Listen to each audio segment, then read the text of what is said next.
Alrighty, here we are for another chapter of The Unknown Prince. I'm trying to get back into my schedule again. I've had some stuff come up, you know how it is. Anyway, here's chapter 7. Let's see, which one did we choose? What was the decision that we made? Yeah, relative of mind, which was number 2. Okay, cool. Here we go. A relative of mine recently went missing, Walter began stoically. She was last seen with what I can only assume were 2 Ventrali associates, though why she was brought here is beyond me. They were last seen headed to the Citadel, and Sire Gravi led me to believe they were inquiring about a prodigy contract. Yes, I remember those 2. I told them if they tried bringing trouble into my Citadel, I'd have their assets investigated. They attempted to press gang me into taking the little girl, but I know political turmoil when I see it. I then told them to swiftly remove themselves from my domain before I made their business mine. The swift and succinct way the Kappa delivered the information had all 3 witnesses stunned. Udro furrowed root-like brows in concern as Walter's eyes widened slightly, Plosian's fox-like ears swiveling forward as he asked, "Are you serious?" "I'm afraid so, Sire Plosian," Lazk sighed as he leaned back in his chair. "And now that we have the Rizranan threatening to stir the pot, the society is not in a good place, gentlemen." Udro spoke next. "Are we calling a meeting, then?" The captain nodded slowly.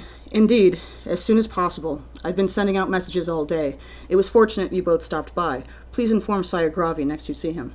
"Of course," the root elemental answered with almost vacant attention. He seemed mentally preoccupied. The scout actually looked nervous and uncertain. Hold on now. Why am I needed for the meeting? I'm not a high summoner." Walter kept his silence and coolly watched as Lazk faced the half-fae with a flat stare. In times of war, temporary promotions occur. You know this.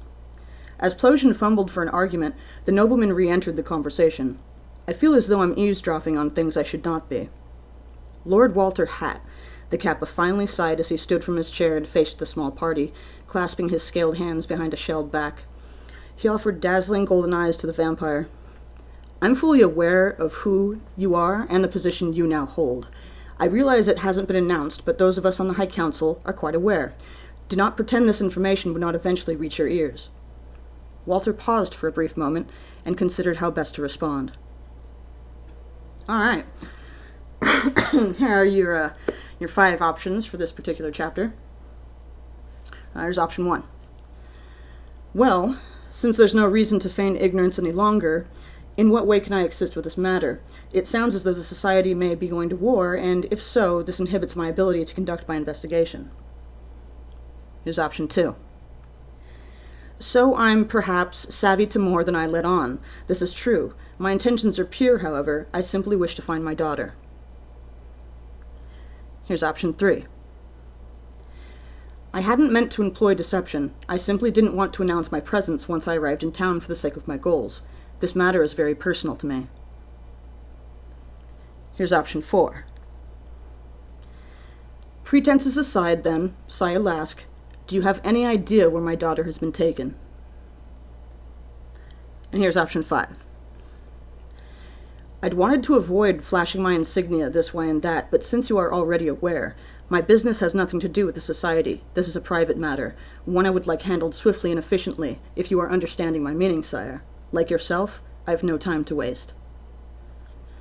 All right, and those are your 5 options for the chapter.